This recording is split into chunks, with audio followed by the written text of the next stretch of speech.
Hey guys, সবাইকে দুর্দান্ত welcome জানাচ্ছি এমএস লাইভ নেটওয়ার্কে। আমি মেজবা শাওন। অনেকদিন পর আজ মাইক্রোসফট এক্সেল নিয়ে কথা বলবো। যারা প্রতিদিনের লাইফে মাইক্রোসফট এক্সেল নিয়ে কাজ করেন তাদের জন্য round round up and down down গুরুত্বপূর্ণ বিষয়। বাট অনেকেই আমরা কিছু সিম্পল মিস্টেক করে থাকি এই ফাংশনগুলো ইউজ করার সময়, যার কারণে একটা ঝাঁকানাকা প্রবলেমে পড়তে হয়। তো এই প্রবলেমে যেন না পড়তে হয় সেজন্য আমাকে ফলো করুন and keep watching my channel.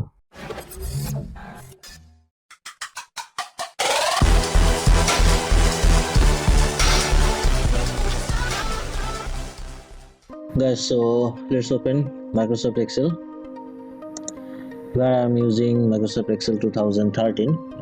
It doesn't problem if you have the other version of Microsoft Excel because round function is almost same. আমরা আমাদের ডেইলি লাইফে এই ধরনের ইনভয়েস অথবা যারা ফরেস্ট ট্রেডিং করেন তাদের বিভিন্ন হিসাব নিকাশ রাখার জন্য ট্রেডিং এ যে ভ্যালুটা পান সেটা অনেক সময় শুধুমাত্র রাউন্ডেড ফিগারে পাওয়া যায় না, এই ধরনের ফ্র্যাকশন রেটে পাওয়া যায়। সো এই ধরনের ফ্র্যাকশন রেটের হিসেব আমরা যখন করি তখন বেশ কিছু কমন মিস্টেক করি। এটা অ্যাকচুয়ালি আমাদের না বোঝার কারণেই করি। তো চলুন দেখি। আমার এই ইনভয়েসে সাইজ 20, কোয়ান্টিটি 100। ওকে, আমি প্রাইসটা দেখি চেঞ্জ করি। প্রাইসটা চেঞ্জ করলাম, দেখেন এখানে সাথে সাথে 1 লাখ হয়ে গেল। প্রাইসটা অটোমেটিক্যালি চেঞ্জ হচ্ছে। তো আমি আগের প্রাইসে ফিরে যাই, 49.53, 99,060 টাকা। সো আমার টোটাল প্রাইস হচ্ছে 99,060 টাকা। তো আমাদের নর্মালি এই ধরনের হিসাব যখন করা থাকে আমরা 50 না লিখে এটা ডিরেক্টলি রাউন্ড আপ করে দিতে বলে আমাদের। তো এই ধরনের রাউন্ড আপ যখন করি তখন আমরা একটা ভুল করে থাকি। কি ধরনের? আমরা রাউন্ড আপ নর্মালি করি এই যে ডিক্রিজ ডেসিমাল এই ফাংশনটি দ্বারা। ডিক্রিজ ডেসিমাল এটা এক্সেলের একটা নীরব ঘাতক। আমরা অনেক সময় না জেনে এই ধরনের এই বাটনটি ইউজ করে রাউন্ড আপ করি। So that's the problem. দেখেন আমি এখানে রাউন্ড আপ করেছি 20 ইন্টু 100 ইন্টু 50, 99,060 সেম প্রাইজে রাখছে। দ্যাটস মিনস আমি এখানে যে রাউন্ড আপটা করেছি এটা আসলে ক্যালকুলেশনে বা ফাইনাল রেজাল্টে কোনো ইফেক্ট নাই।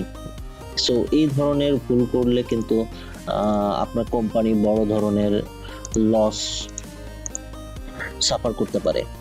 সো অ্যাজ এ প্রফেশনাল এই ধরনের ভুলকে অ্যাভয়েড করা উচিত। এই ধরনের রাউন্ড আপ ফাংশন, এই জন্য আমরা এক্সেল যখন ইউজ করব এই রাউন্ড আপের কাজে এই ফাংশনটি, এই ঘাতক ফাংশনটি ইউজ না করে আমরা নর্মাল রাউন্ড আপের যে ফাংশন আছে, ফর্মুলা আছে, সেটি ইউজ করব। সো দেখেন এই ফিগারটা থেকে এখানে প্রাইসটা চেঞ্জ হচ্ছে। আমি এখন এই ফিগারটাকে চেঞ্জ করব, রাউন্ড আপ করব। ইউনিট রেটটাকে ইউনিট রেটে আনলাম, রাউন্ড আপ করব। কিভাবে করব? এর জন্য এক্সেলের রাউন্ড ফাংশনটি ইউজ করব, equals to round. This is round function. Okay, click it.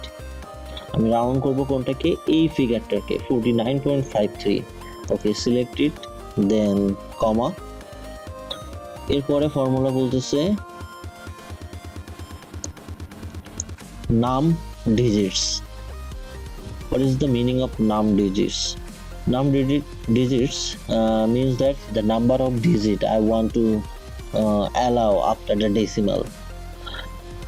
So যেহেতু আমি রাউন্ড ফিগার করব, সো আমি কোনো ডিজিটই অ্যালাউ করব না, ডিরেক্টলি 0 ইউজ করব।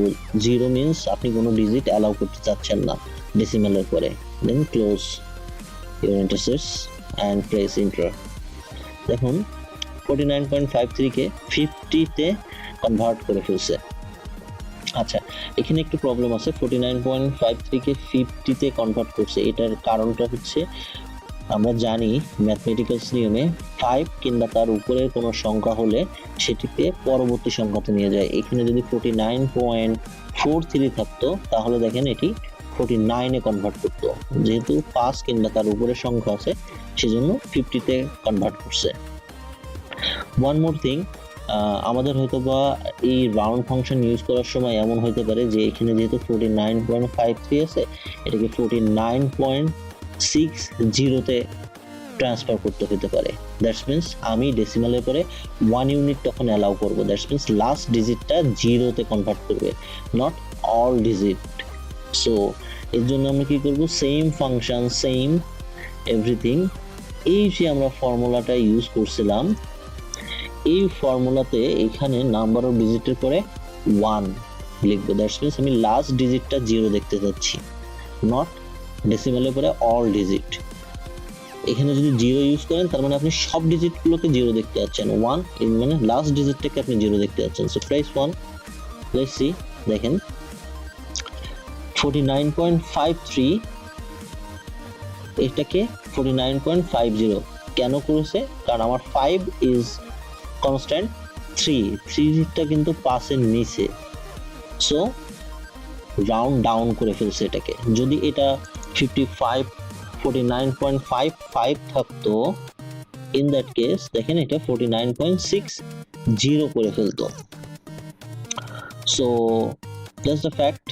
সো আমরা যখন ফাংশনটি ইউজ করব এইভাবে ইউজ করব। আর যদি দুইটা ডিজিটে 0 দেখতে চাই সেক্ষেত্রে যেটা বলেছি 0 ইউজ করব। Next is round of. As we know, আমরা রাউন্ড অফ বলতে কি বুঝি? রাউন্ড অফ বলতে আমরা যে প্লেসে আছি তার উপরের প্লেসটাকে বুঝি, তাই না? সো উপরের প্লেসটাকে যেহেতু বুঝি, সো আমরা সেম ফাংশনটা ইউজ করব, ইকুয়াল টু রাউন্ড। দেখেন এখানে রাউন্ড লেখার সাথে সাথে তিনটা ফাংশনই চলে আসছে, round, round down and round up. So in that case will select round up, then we have to select a number. কোন নাম্বার? আমাদের নাম্বার আছে এই সেলে, F24 সেলে। ওকে, then first break, then use comma and number of digits. For the tutorial purpose, number of digit I want to allow after decimal is 0. Then close your bracket. দেখেন এটা round up করে ফেলছে এবং 50-তে নিয়ে চলে গেছে। What will be result if I 1 0? Same result আসতো। এখানে যদি আমরা রাউন্ড আপ করতাম তাহলে 49.53 যখন আসতো তখন সেটাকে 49.60 তে নিয়ে যেত। আমি সেম এটা করি 49.53। দেখেন এখানে আমরা রাউন্ড ফিগার ইউজ করছি বাট উইথ 1, দ্যাট মিন্স একটা ডিজিটকে আমরা 0 অ্যালাউ করতেছি। সেক্ষেত্রে দেখেন ও 53 থাকার কারণে 50 তে ট্রান্সফার করছে, কিন্তু এই ক্ষেত্রে 53 থাকার পরেও রাউন্ড আপ করছে, 60 তে ট্রান্সফার করছে। So this is the difference. And the last one, round down, the same, equals to round down. I will round down this value, then number of digit I will allow 0. Okay, যদি 0 দিই 49.53 থাকার পরেও সে তার base figure, that means rounded figure 00, যেহেতু আমি এখানে 0 করছি, যদি এটাকে আমি 1 অ্যালাউ করতাম, ইন দ্যাট কেস 49.50 তে সে ট্রান্সফার করতো। এবং সাথে সাথে দেখেন এখানে প্রাইজের ইম্প্যাক্টটা দেখেন, সাথে সাথে সে প্রাইজের ইম্প্যাক্টটা আমরা দেখতে পাবো। সো এটাই ছিল round function, round up and round down function. আমি আপনাদের সুবিধার জন্য আমি ফর্মুলাটা আর একবার শো করাচ্ছি এখানে। দেখেন এটা হচ্ছে basically formula, round, round up, round down. So এই ফাংশনটা যখন আমি ইউজ করব তখন আমাকে আর এই ঘাতক ফাংশনটি ইউজ করতে হবে না। এটা শুধুমাত্র, আবারও বলি, এটা শুধুমাত্র ডিসপ্লে অপশনের জন্য, ডিসপ্লে করবে বাট কন্টেইনে কোনো চেঞ্জ করবে না।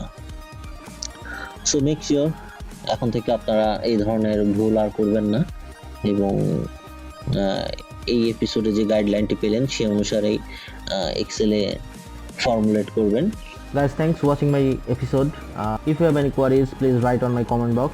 I will try to solve it out, and don't forget to share if you really enjoy this episode.